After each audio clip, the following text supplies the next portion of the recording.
Hi lad, how's it going?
Can you hear us all right?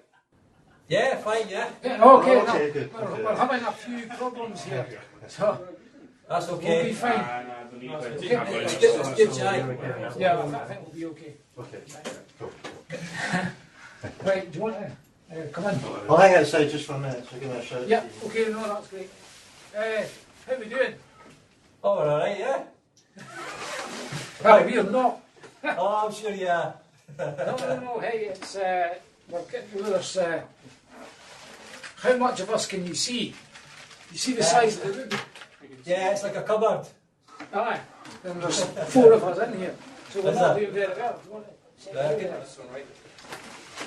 We'll have to get this changed for next week, I think. It's better to maybe get a bigger room if you can, Alan, yeah.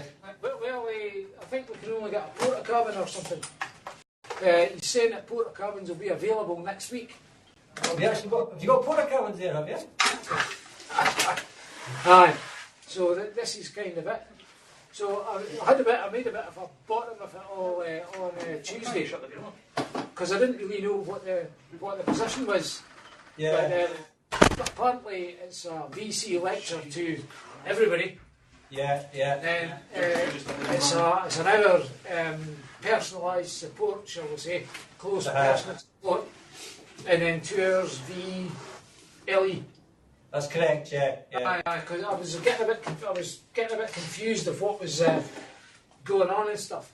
So what I was intending to do today was we can go through the presentation. It's the one that's on Blackboard on heat transfer. Could you get access to that? Aye. Yeah, I'm just going to get there now. This is David, by the way, Alan. Alright. Hi David, how you doing? You alright, mate? Good. No, by yourself. Another student who's doing this module, Tommy Bailey, he can't be here today, but he's going to be watching the recording. Aye, I've had a little email repertoire with Tommy.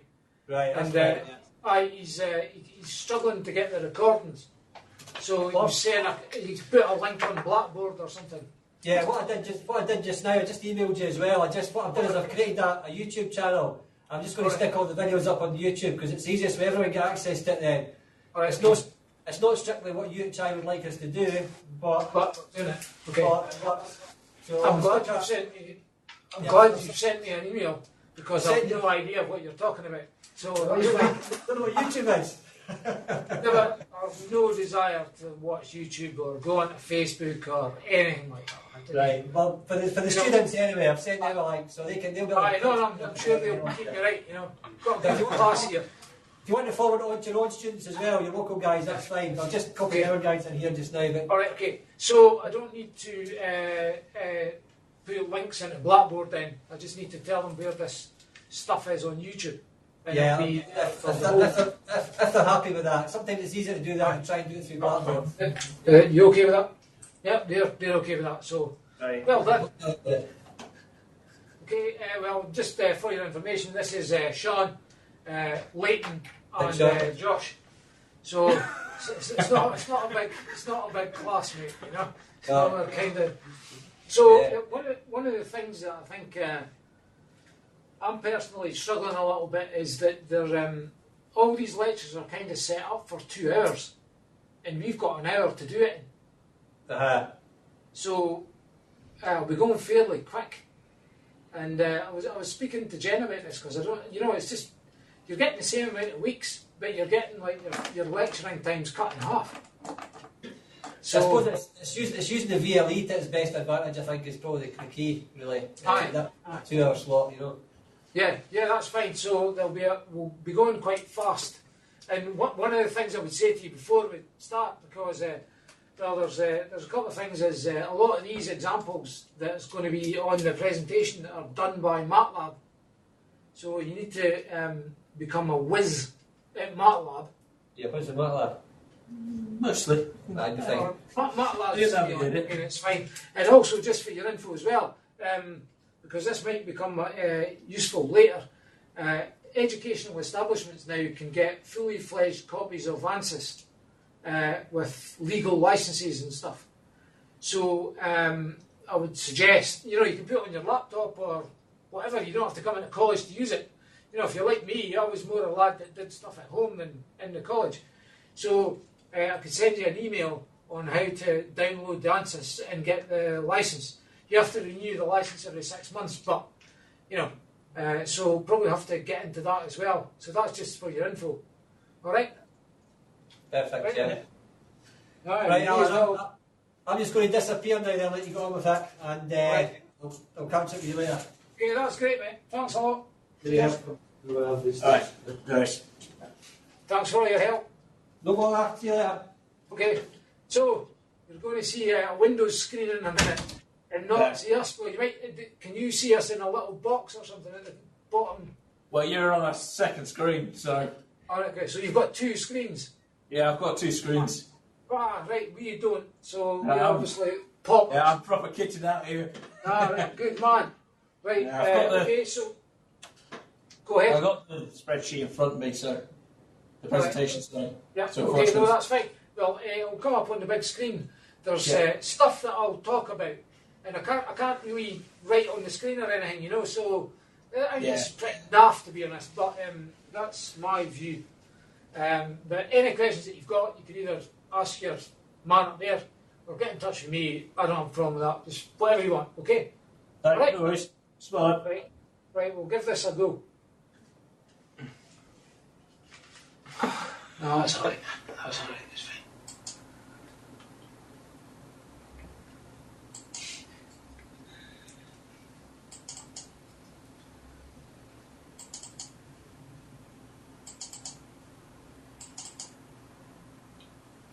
I might sound quite loud, so sorry for that. But can you still hear us? Yeah.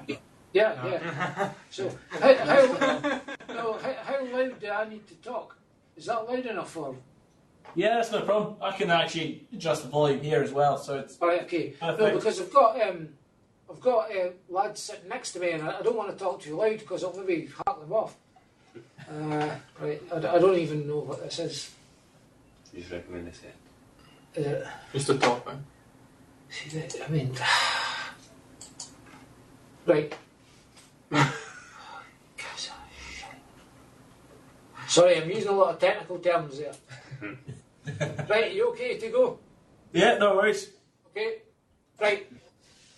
So here we are, heat transfer.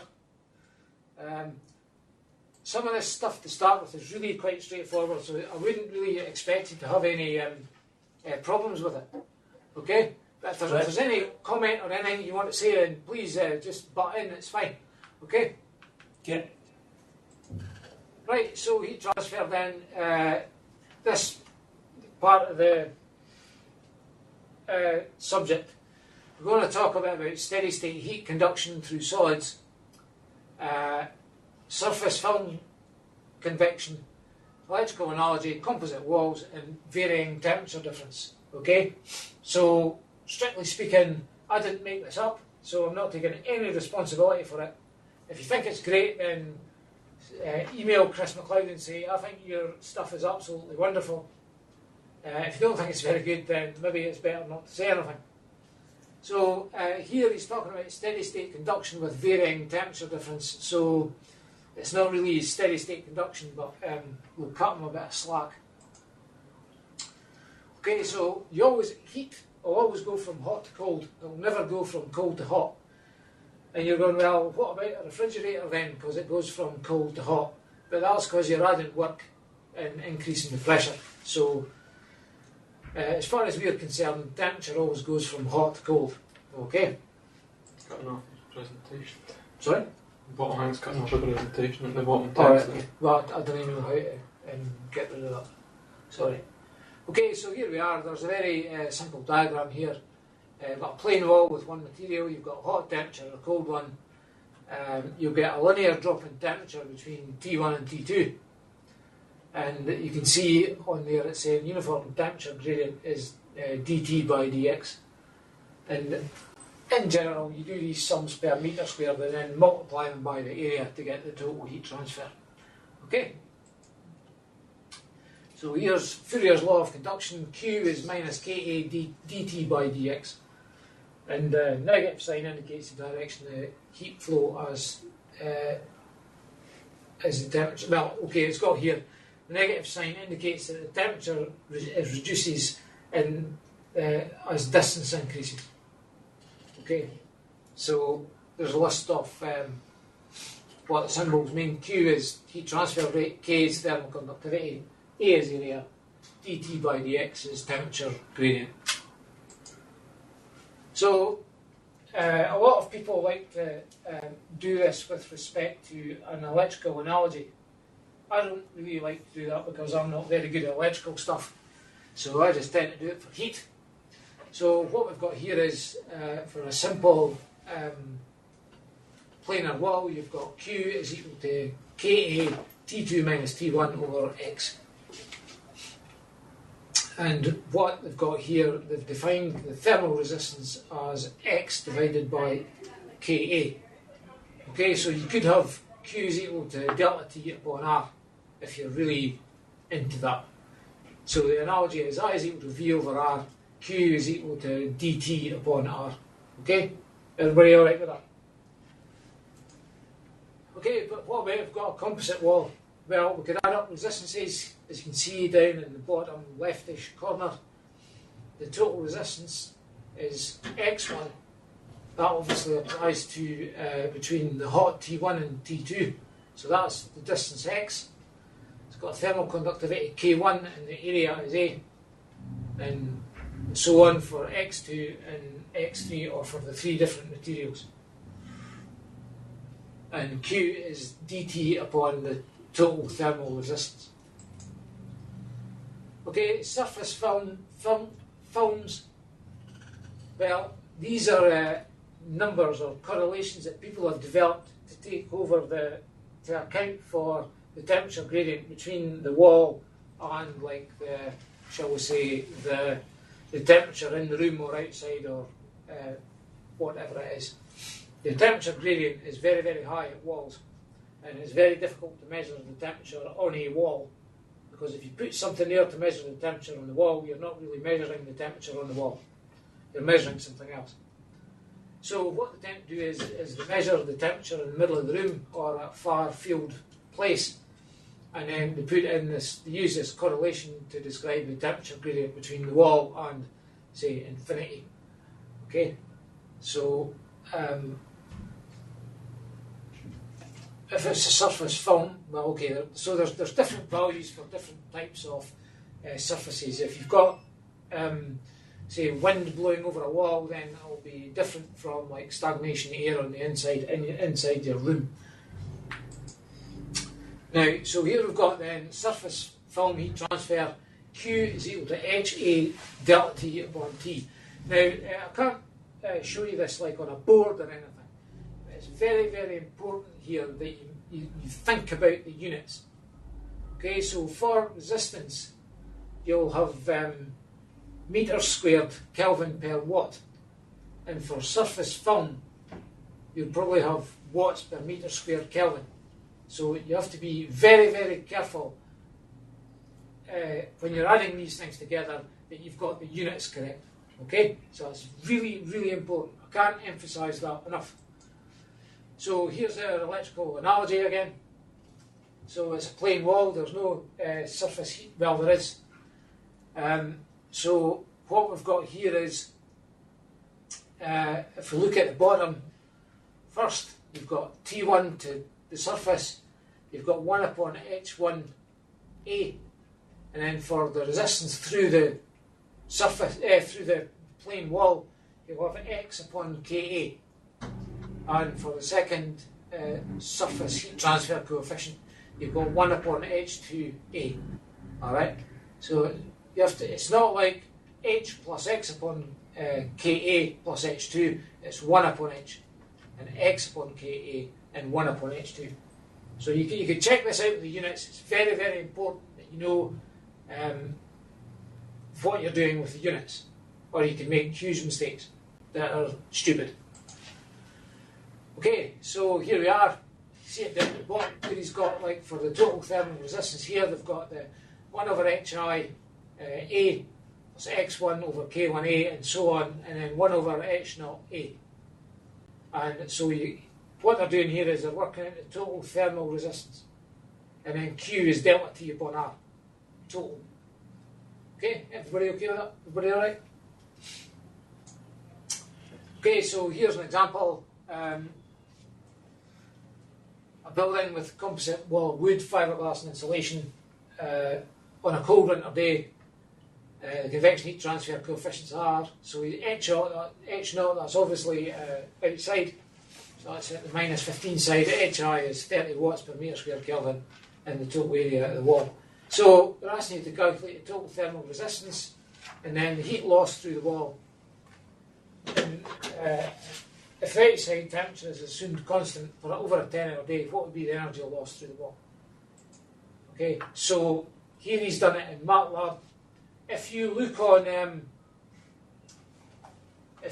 Blackboard, there's word solutions to these problems.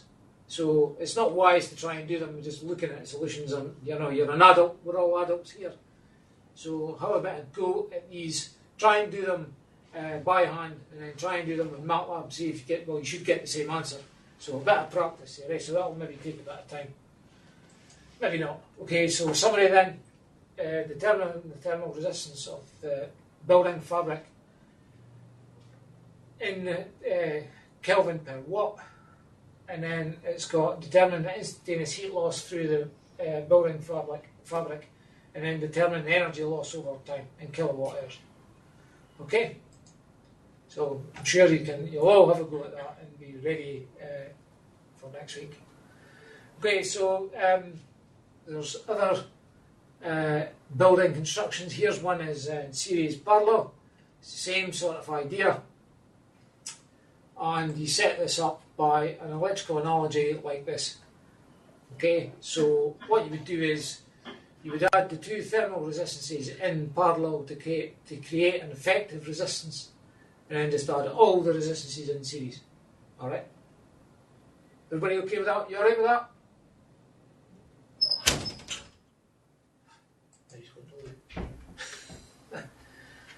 Okay, so here we are. So you would add the thermal resistances in parallel, 1 over R1 plus 1 over R2 to get an R equivalent, and then just add them all in series. So here we are. Here's another little sum for you to do, and the data's on the next slide. So you've got 4 materials here, A, B, C and D. There's the data. Go and get on with it. Example 3 is a bit more, there's nothing really difficult about these, right? It's getting into the swing of doing them. Once you've done one, you've done them all. Honestly, they're not difficult. Example 4, double glazed window. This is a bit more real. Is there anything that you need to know? Air gap, I'm looking for air gap thickness. Alright, so he's done it like that. Right, okay, fine. That's fine. So this is all just a simple series thermal resistance thing plus parallel with the frame. Okay? So you could work it out as a total resistance for the whole thing. Alright? Like I said, there's worked solutions for all these on Blackboard. But have a go at them before you look at the answer. Right, so we've got, is there any questions so far? Are we kind of all right, or are we struggling, or am I not talking very well, or is everybody all right? Yep. Yeah? Quite straightforward. Sorry? Quite straightforward. Forward, yeah, good man. You say so? Indeed, I don't know. Right, so varying temperature difference. So what you've got is a constant inside temperature and it's varying outside temperature. So say it might be over a day or something when it's dark and the sun comes up and then it gets dark again. So it's that sort of thing. Right, so somebody's graphed this. So what we've got to do is we'll have to kind of do a best fit curve to this sort of data. Because, well, numerically you could just use that data, but we're not really, well, we are doing it numerically, but we're not really. We're doing it in an explicit method. Right, so here's some examples of sine waves of curves for outside temperature change based on change above and below 0 degrees C. Okay, so that would be like, say, the sun coming up midday and then the sun going down again. And no clouds and a perfectly clear day in Perth, which you'll never get.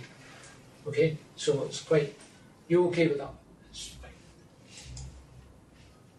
So then, at any instant in time, you've got heat transfer as delta T upon R. So this is the heat transfer at an instant. But our curves that we've seen before, you can express temperature difference as a kind of sine function. So this is between 0 and 12 hours. So what he's done is you have to integrate, and everybody's going, oh my god, integration. It's pretty easy. So what you've got here is you've got Q is equal to 1 upon R times delta T. So if you integrate dQ, the resistance is constant over the time period, so you can take that outside the interval, nobody cares about that. And you integrate this expression here between 0 and 12 hours. So there you are. Q is 1 upon R, 20 minus 5 sine 2 pi over 24 T dt. Everybody okay with that? Nothing difficult with this. So, anything difficult? Okay, so common integrals. Sine goes to minus cos. Cos goes to sine. So, using the information in example 4, determine the heat loss watt hours through the double glazed window if the outside temperature varied according to the expression. Okay, so this is our temperature expression over a 12-hour daytime temperature change. And according to this, another expression over a 12-hour night temperature change. Assume that the inside temperature of the building remains constant at 25 degrees C. Okay, and there's the answer. Now, this one I think you could do in MATLAB. Okay, so it's really, you've really got to be into MATLAB to do this. These are not difficult circuits to build up. They're really not.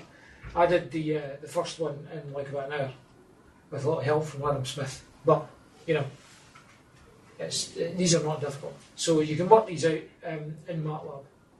Or you can do them by hand as well. You can do this one by hand. I think on Blackboard it's actually been done by hand, I think.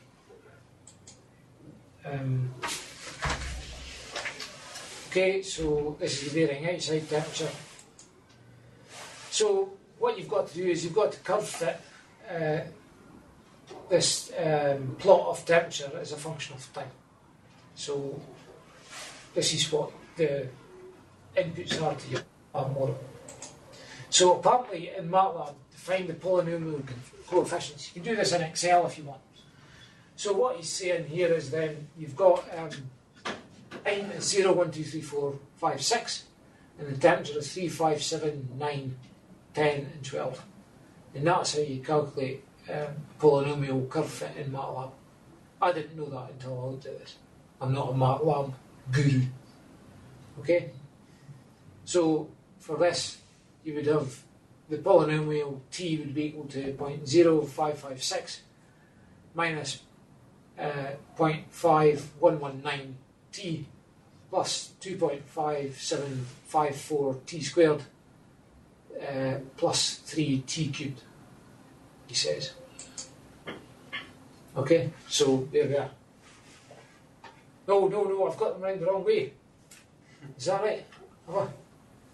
Yes, 3. So, okay, so the coefficients in MATLAB, this is for coefficient 3, 2, 1 and 0. I thought it was the other way around. Okay, so you can see it here. 0, t is 1, t squared, t cubed. So there's your curve fit. Now, it's got the higher the number of coefficients or the polynomial, the more the curve passes through the points, right? Well, that's fine. But I mean, absolutely sure that these points of temperature are absolutely spot on. Probably not. So I would say, like in the real world, you should use the lowest order polynomial for a curve fit, because that acts like data smoothing. Okay? So that's what I would do. But that's what I've done before.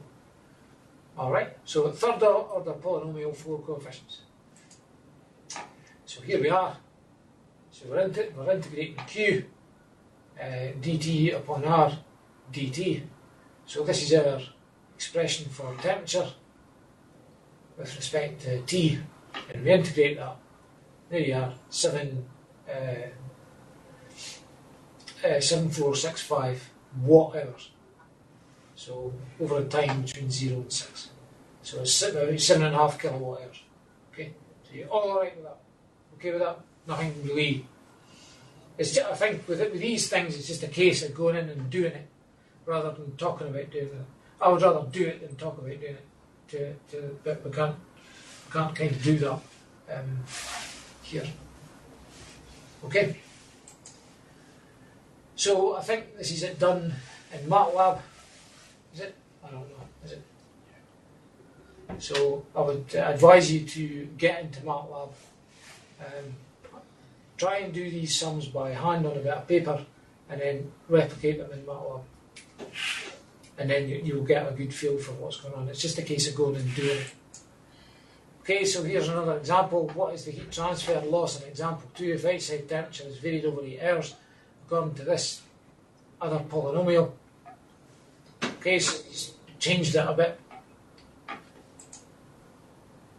Same kind of sort of stuff. This is example 2, so this is he's wanting you to apply this boundary condition to the outside wall now, well, outside space. Same sort of thing. Here's your time, temperature. I don't know how you do this in MATLAB, right? But it's quite easy to do in Excel. It'd be good to know what the error was for this type of curve fit. Because who's to say if you put in a 4th order polynomial, you might get a better curve fit. You don't know what the error is. So I don't know how you would get out the error. In Excel, it's really quite easy to get the errors, because you look at R squared. So if you do this in Excel, you can do whatever order polynomial you want and you'll get the error between the curve fit and the data points. I don't know how you do that in MATLAB. Maybe somebody could help me out. Okay. Here's this one in MATLAB. Quite easy to do. Once you've set one of these up, it's more or less just the same old thing. Okay, so there's the symbol for an integrator. Here's an example. 8, 5 metre high. It's all the same sort of thing. You've done one, you've done them all. There's nothing really difficult about these things. Okay. So we've got a different function for temperature. You can see on there's a word solution, so that's on Blackboard. And then if the outside temperature varies according to the following, determining energy loss, so you'll have to do another curve fit. Here's his MATLAB solution. And example 9 now, I'm a bit hacked off with this because there's no worked solution for example 9, so that means I've got to do it, which I'm not really wanting to do. But so you've got 8 worked examples done for you on Blackboard. So what I would suggest is for next time is that you try and do them longhand, do them in MATLAB, make sure you're quite confident in what you're doing, and then we can go on to some other more interesting stuff. So there's the figure 9, and that's like that. So, okay, how did you get on with that? Did you think it was naff or okay or? No, it was good. That was good. Hey, everybody says that. It's shocking.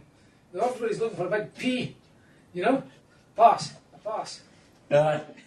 What, it's like what I would say to you. I think it's better that I see you when I chat to you. I don't like just talking. You could have been away at the room.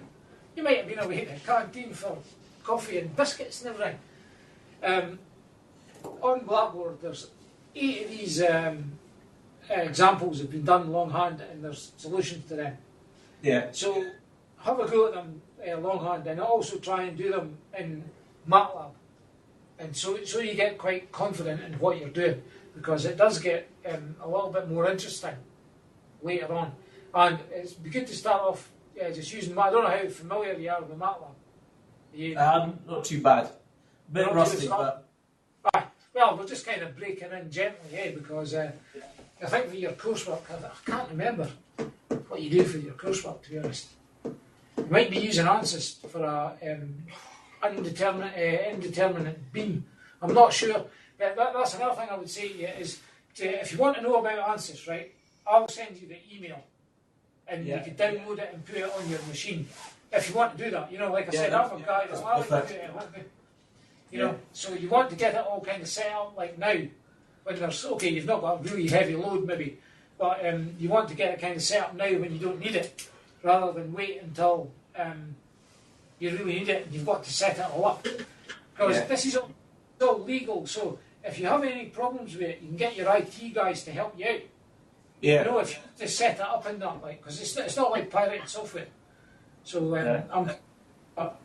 so that was a very quick run through of conduction. Are you okay? You got any questions or?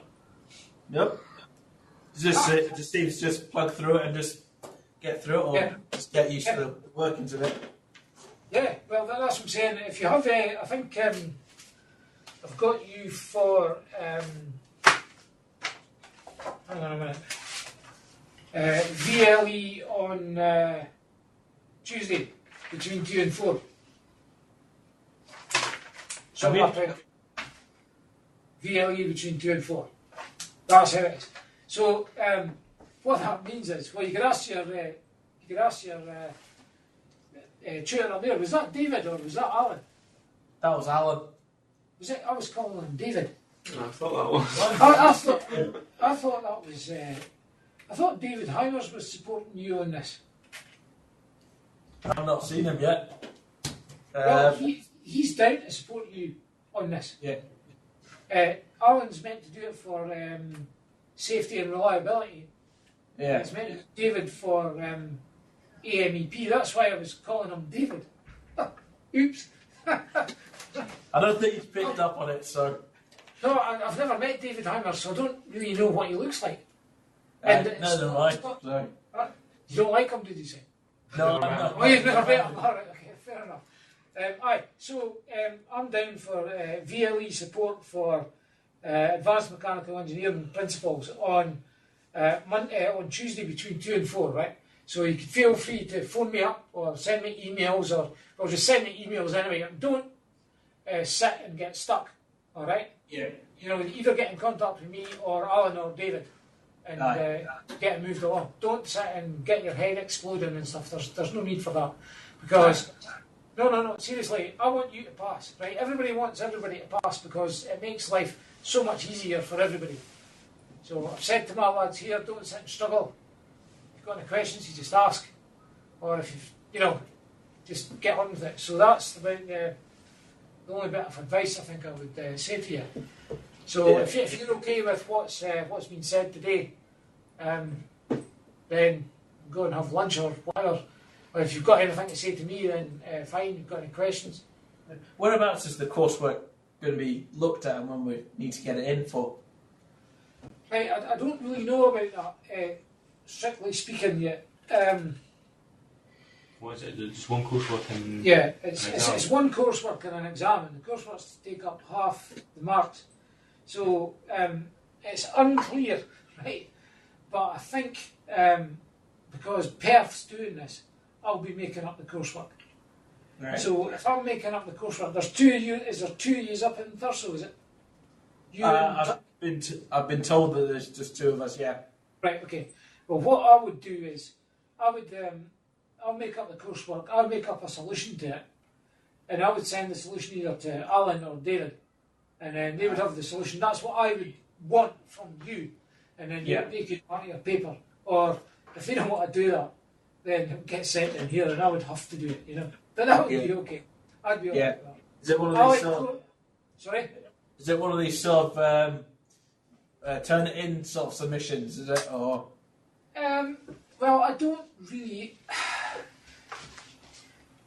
I've asked Robert Kay about this, and according to him, it's not absolutely necessary to use turn it in. Now, for the type of coursework you're going to do, it's going to be numbers and sums and stuff like that, right? Because I like marking courseworks with numbers and sums. I don't like descriptive stuff because people waffle on about nothing and it's difficult to apportion marks and stuff. So Robert was saying that if you put in a numerical type coursework through turn it in, it just produces rubbish. Okay? So if I'm not forced to do it, then it'll just be email me or something. Or someone else mark it or that. Because I'm not a great fan of this. I'm an old man, I'm kind of stuck in my ways, and all this. You got a preference with the calculations? Are they to be handwritten and then scanned in, or would you want to preferably only to be written on Word documents? I don't care. It's no, because this is well. I don't want to say between you and I, but between you and the class. Unless I'm explicitly told it's got to be done by Word, right? I don't care because all I'm bothered about is how you've done it. I'm more bothered about you doing the calculation and what you're getting out of it. I don't want you to spend a disproportionate amount of time typing equations into Word, right? Yeah. When you could write it in 2 seconds. Okay, maybe if you were working, you would have to do a formal report and that, and then that's fine. But for me, for courseworks, and the lads here will kind of back that up, because last year I had them for MESA, Mechanical Engineering Systems Analysis, and a lot of you just wrote your courseworks by hand, didn't you? Like equations and stuff. Yeah. And I'm kind of okay with that. I'm more interested about what you do, not what it looks like. So, but if somebody comes along and tells me, did you know everything's got to be done in Word, then it's all got to be done in Word, I'm afraid. So, it's fine. So if you've got any more questions, are you okay? Or? No, that sounds okay, no problem. Okay, all right, well, I don't know, if you want to get in touch, like I said, between 2 and 4 on a Tuesday, or you could liaise with your lecturers up there. I don't know what slot you've got for that. And we'll just we'll see you next Thursday. Do you have the Tuesday class as well? I don't know if work's going to release me for that. All right, okay. Because the way that work sounds like is that they're only realistically releasing me for this class. Yeah. This slot. It's important. Yeah. So, okay. What I'll do is I'll try and keep in touch with you as much as I can and keep on top. Yeah, do that. If you're doing, are you doing safety and reliability? Because no, not this year. Not this year. Okay. Next year. Okay. No, that's fine. Right then. So we'll see you on Thursday. Right, Thursday it is. Like I said, if you've any questions or anything, just get in touch, and I've no problem with that at all. Okay? Right, no problem. Okay. Right, we'll That's catch you perfect. next. Right, Catch you thank you. Thursday. Okay, Right, cheers. Cheers. Okay. I'm going to say it in.